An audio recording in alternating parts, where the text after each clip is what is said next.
Welcome to the Theotherapist Podcast, where theologically trained, licensed therapists share health and healing conversations. Join our host, Dr. Trice for conversations about real-life issues from both theological and therapeutic perspectives. Each week, we speak to guiding questions with real-life application, humor, and engaging guests to share meaningful dialogues with our listeners. Let's begin. Welcome to the second season of the Theotherapist Podcast, episode 2.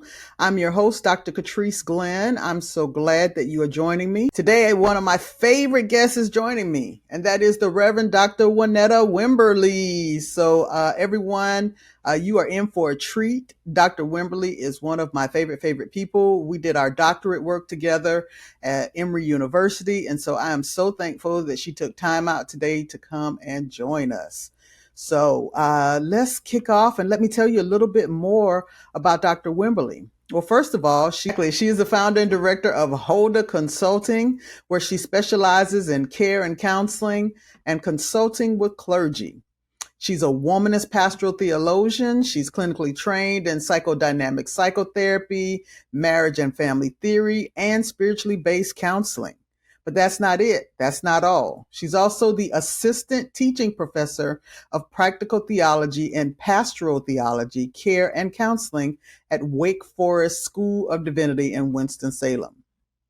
Beyond that, she has a background in research and looking at the integration of research and topics such as post-traumatic stress, working with children and hope who struggle with end-stage renal failure at the Children's Hospital of Atlanta, several different integrative topics with the National Center for Bioethics and Research and Healthcare with Tuskegee University. And on top of all of that, she is an ordained pastor in the American Baptist Church. She has a book called The Depression in African American Clergy. And I'm just so happy to have her here and to talk through her passion projects and the things that have led her to do this work in theotherapy. So welcome, Dr. Wimberly. Thank you. It's a pleasure to be here. It's so great to see you. Hug, hug, hug, hug. Hug, hug, hug, hug. Well, I want to start by asking you the same thing I asked most of my theotherapist friends. What got you into integrating these two worlds, the world of theology and the world of psychology? What drew you to it?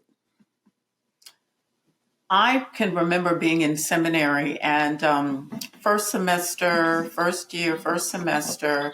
and right around midterm time, a lot of my colleagues were going through a lot of challenging issues, heart attack, loss, stress.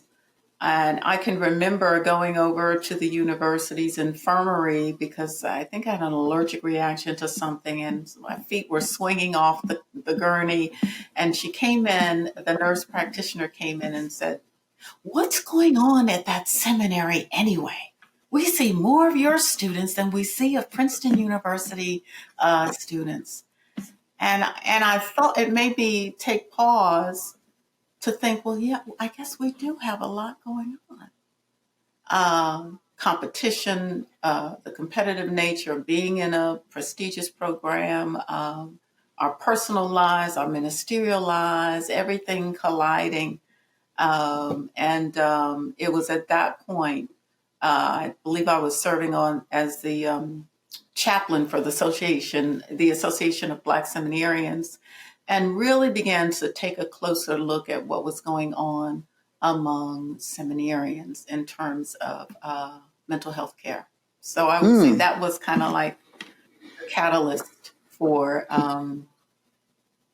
actually engaging in the work. It's just so many of us were going through, and there was essentially, there was a counseling center there that some people felt comfortable enough to engage. But that's where those two worlds collided.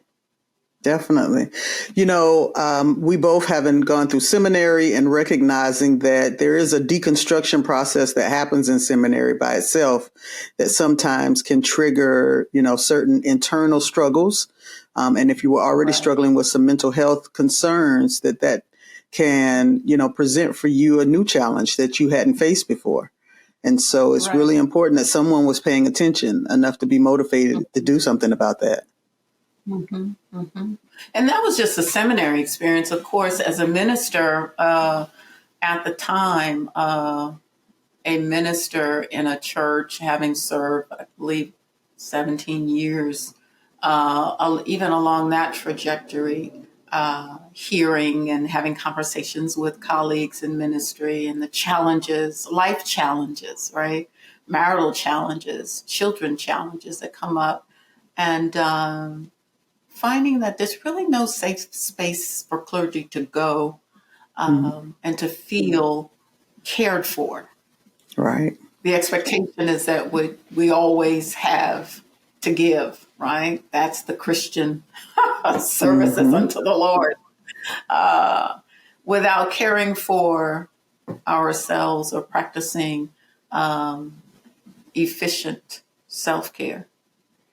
I think So, one of the biggest challenges, just like I see clergy in my practice, in my mental health practice, and a lot of times it is recognizing for them that they can't continue to pour out of an empty vessel. Because so many right. people are pulling at them and pulling at them constantly to pour into them, to be there for them, to care for them. And clergy sometimes neglect, of course, pouring back into themselves and into the people who they love, into their family and those that are close to them. So that's why today's topic is caring for clergy. Recognizing that sometimes clergy needs someone who's being attentive to them and someone who recognizes, what the hurdles look like. And I think it's unique that we have this background because we walked that journey, right? And so when you look at someone who is walking the clergy journey, sometimes it can feel isolating, like, you're so used to pouring out, but who is there to pour back into you? And oftentimes, people don't recognize just how intentional clergy need to be in order to take care of themselves. Excuse me. And so when you think about your passion project or your passion area in the work that you've been doing, is that what pointed you in that direction, or are there other incidents or experiences that pointed you that way? I'm a big proponent for, I cut my teeth in social work.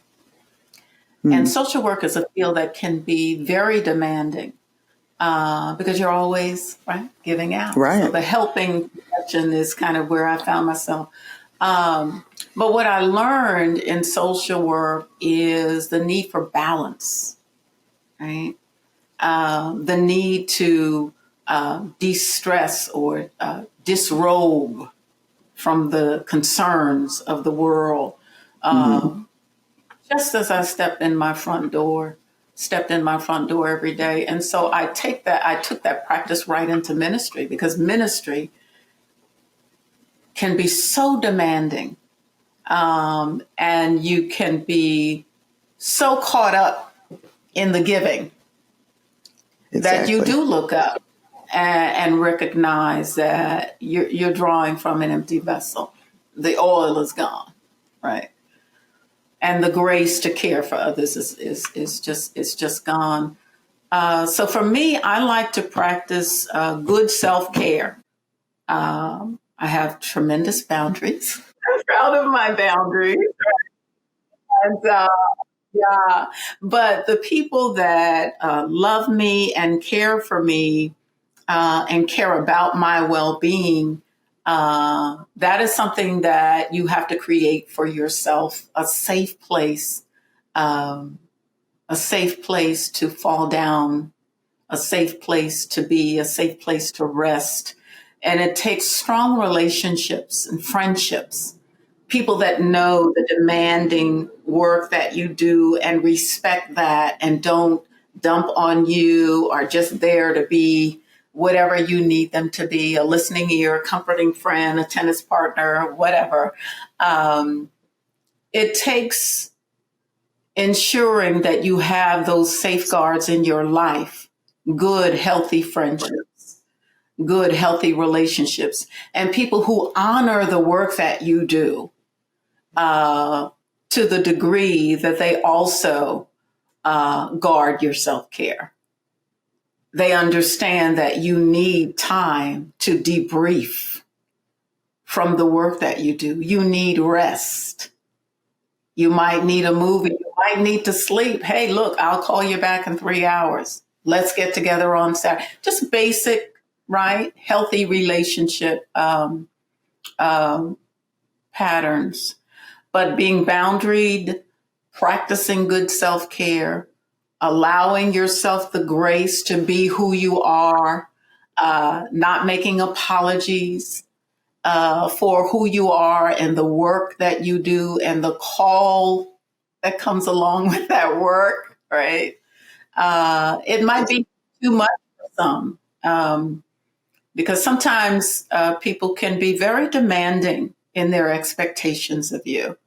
When you have, and the church world, the gift of helps, or when you walk in the shoes of counseling, they place demands on you that are can at times be disrespectful. The expectation that you will always be on, that you will always have an answer.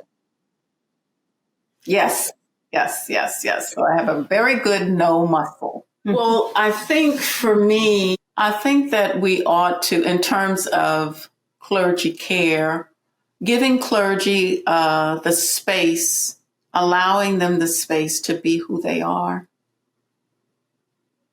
Outside of the role, taking off the cape and,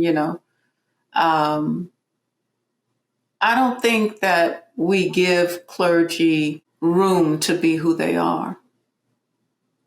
It's always I just need you to function in that role.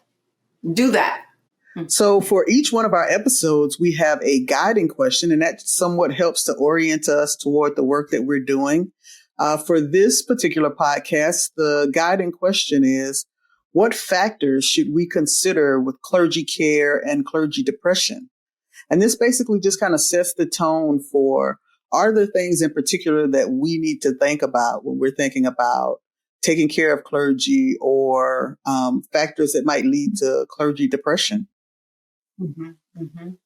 So one of the first things that I would say is to allow clergy to be who they are, as opposed to functioning in the role that they've been assigned or taken on. Yes. Sometimes people don't really see clergy as people. That sounds strange, but as people with lives and preferences and likes and lives, golf, Exactly. tennis, gardening. They tend to just see the collar, just see the role, just see the access, just see the help, just see their own need and someone to grab hold of to meet that need, right? And because oftentimes,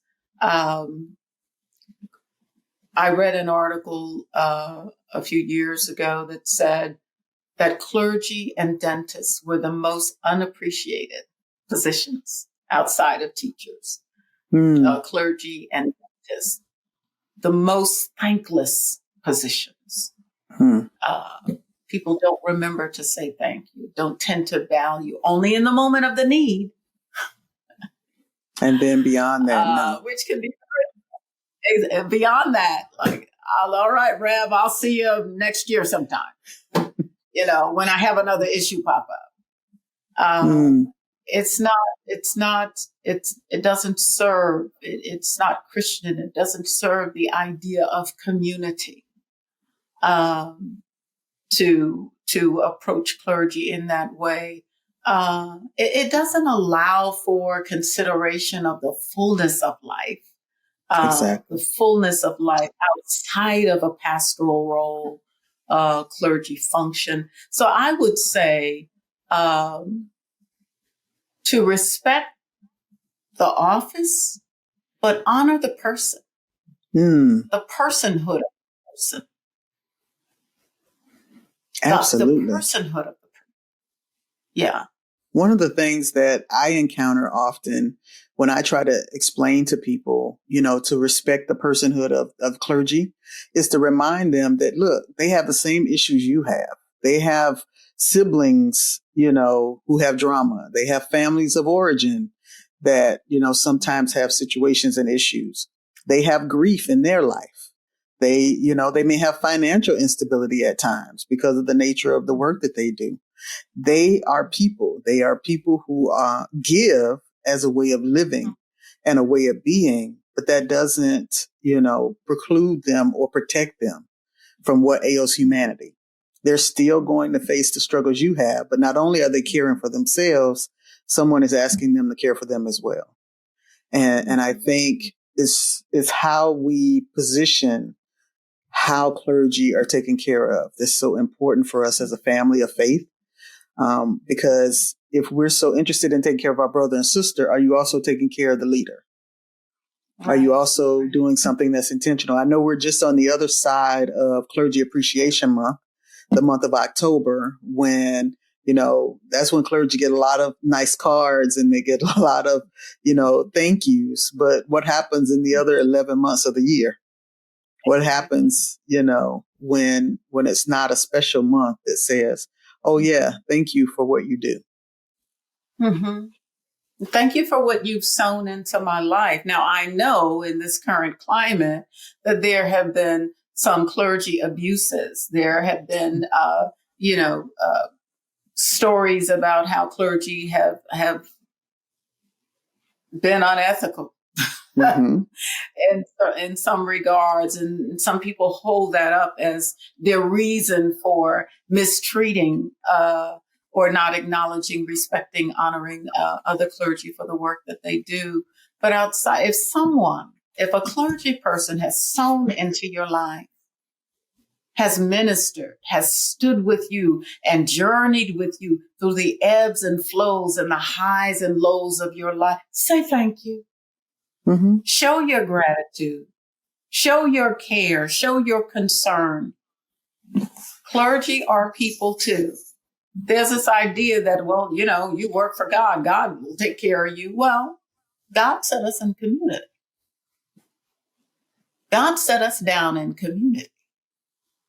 And so we need each other in order to thrive. Mm-hmm. And I think people miss that. They sometimes believe that everything we need we'll get from osmosis. It will just appear. And I think some of that also is on clergy who try to present this image that they have it all together, that they don't need anything. And so that also can contribute to this facade that, clergy are impervious to any challenge, any trouble. That clergy can face it all versus, hey, let me be open, let me be honest, let me be vulnerable and let you see that I'm another believer, another follower, just like you. I'm just called to this particular calling. Mm-hmm. Mm-hmm. I agree. I think that clergy, we do ourselves a disservice by not being self-aware. I call it pastoral masking. Wearing a mask to hide the pain. Because to be quite honest for you, in some denominations, if you have to be careful how much you expose, because it could cost you your job, right? Mm-hmm. It's very difficult for clergy leaders to not only acknowledge depression, sadness, grief, loss, but to share it. Mm-hmm. Right? To be vulnerable enough. Now, I'm not suggesting in any way that you be vulnerable with congregants, and that's where the self-awareness comes in. What is appropriate? Right. Where are your resources? Who do you have locked into your phone who is your go-to person? Who is your go-to team? Mm-hmm. Who's your go-to team? Who's the first 5 individuals that you would call if you were feeling not yourself? Right? Who are your accountability partners? Who are the Can people you name can be them? real with? Right. Absolutely. Who can you take your robe off in front of, your Superman cape, and not be ashamed? That's powerful. Mm-hmm. So that's building up a community of people that love you, that want the best for you, who you trust, who you can be yourself with and not feel judged or criticized. Mm-hmm. Yeah. It's the not being judged part that I think is critical. So many leaders struggle with themselves needing to project this image that they're concerned that if they allow someone to see where they're vulnerable, that now all of a sudden that becomes a space of judgment that they can't rebound from. Yeah. I have great friends. I have great colleagues. I rely on good friendships. The Bible says in a multitude of counselors, there's safety. Mm-hmm. I affirm wise counsel. I live by it. I embrace it. I need it. Because I know I'm not an island unto myself. Who is that? Not someone healthy. So I'm always learning. I'm always evolving. I'm always being developed. Not only by God, not only in my skill set, but by the people around me who help to grow me. Just like congregations grow you and clients grow you and patients grow you, you ought to be learning in every experience. Mm-hmm. When you've gotten to the place where you are not willing to learn, that you're not willing to grow. Exactly. And that's a tragedy. What have you found in your work and your research kind of in preparing for dealing with clergy with depression in particular?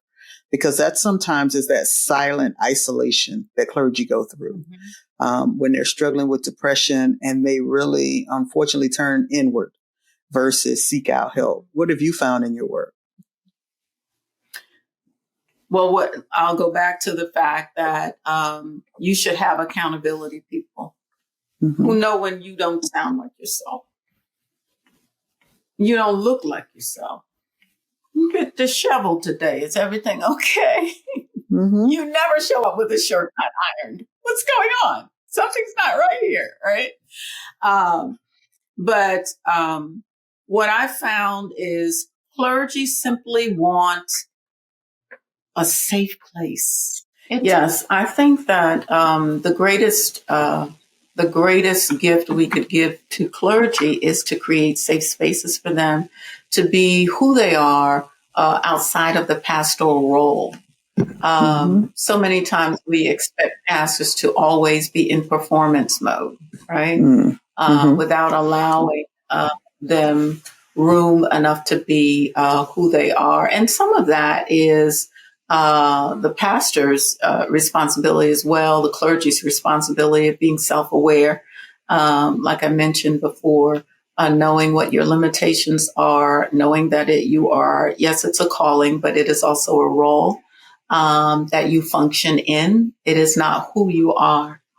So yes, I would say creating safe spaces for pastors to be able to not only uncover, but discover who they are. And for many, to be quite honest, they might not know who they are yet because they have been hiding behind the mask of this role and not living into the fullness of what God has called them to be. I think one of the things that was most surprising to me is I'm from the Baptist tradition as well. And I know pastors who couldn't even consider going on sabbatical. They wouldn't even consider taking time away from serving to replenish.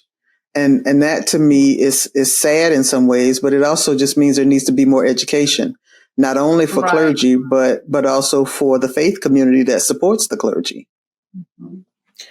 And I think that sometimes pastors who have assumed positions feel as if they're doing a dishonor to the person that mentored them or whatever. This is how Bishop so-and-so did it, and so this is how I'm going. No.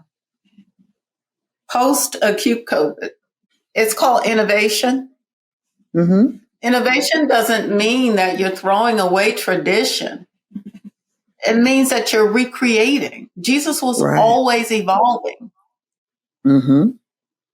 Christ was always evolving. And I think Christ was a great model for us in ministry to always evolve.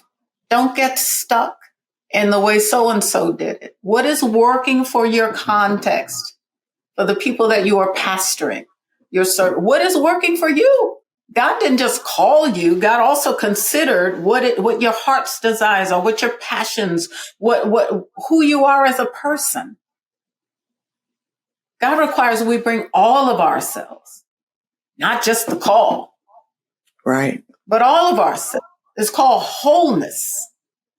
And wholeness says, I get to play a few rounds of golf. Mm-hmm. I get to bake with Scotty. I get to go to Belize. That's wholeness. I wish above all things that you prosper and be in health, even as your soul prospers. Be in health. Live into health. Not into the idea of what you think it ought to be. Live into the fullness of what God has given you. Right? That's balance. Right. Mm-hmm. Well, one last thing I want to leave our audience with are some ways that how clergy can begin to make sure that they're taking care of themselves and navigate. And then how can faith communities be more intentional to take care of our clergy? Insisting that pastors take sabbatical. No matter what's going on in the life of the church. Right. There are too many opportunities out here for pastors to take sabbaticals. The Lily Fund even provides that. And what that sabbatical might look like. For new pastors or new clergy, work it into the contract, negotiate it into the contract. Mental health break. Mm-hmm. Mental health counseling sessions. Work it into the contract. These are ways that you can take care of your pastor or your minister. Christmas time comes or whenever the pastoral anniversary, pay for a few sessions. Right. Give them that as a Christmas gift. As opposed to a set of golf clubs. Yeah. So those are simple ways that you can ensure that the person who cares for you is also receiving care. You know, this has been such a powerful podcast today. I think the topic alone, and for those of you who are listening, you may not recognize, but we have had our share of technical difficulties. But two praying women are going to chalk it up to the game. And we had a prayer break in the middle of everything, and we will carry on. We will lift up that bloodstained banner and carry it on to the end, because this topic is so important. It is under discussed, under represented in the world of Christendom, and that's why it needed to come forth today. So I'm going to ask Dr. Wimberly if you have any final thoughts that you want to share, and definitely tell the people how they can get in touch with you. You work directly with clergy and clergy families, I believe. So if you want them to contact your practice, give them all the information so they can find you. Yeah. I would say take care of yourself. Take care of yourself. The work will always be there to do. The work will always be, there will always be the poor among you. There will always be the sick. There will always be the hurting. There will always be the lonely. There will always be, right? Take care of yourself. All right. If you could give us your contact information so they can reach out for you with some clergy care. Sure. info@holdaconsulting.com. INFO at Holda, HULDAH, consulting.com. All right. That's awesome. For those of you who are listening, who are clergy or clergy family, definitely reach out for Reverend Dr. Wimberly. Her practice definitely can help you. If you are in a faith community and you know that your leader could benefit from talking to someone, why don't you encourage them to say, hey, I want you to be your best self. Let me give you some information about a practice that I think works well for clergy. Okay. We are thankful that you all have listened this week. So glad. Thank you again, Dr. Wimberly, for being here with us and bringing this topic forth. God's blessings on you and your continued work with clergy and clergy depression in particular. And thank you, everyone. Check out Dr. Glenn's new journal series titled Brain Dump Journals for the Busy, available on Amazon. Visit our websites for more information at thetheotherapist.com or catriceglenn.com.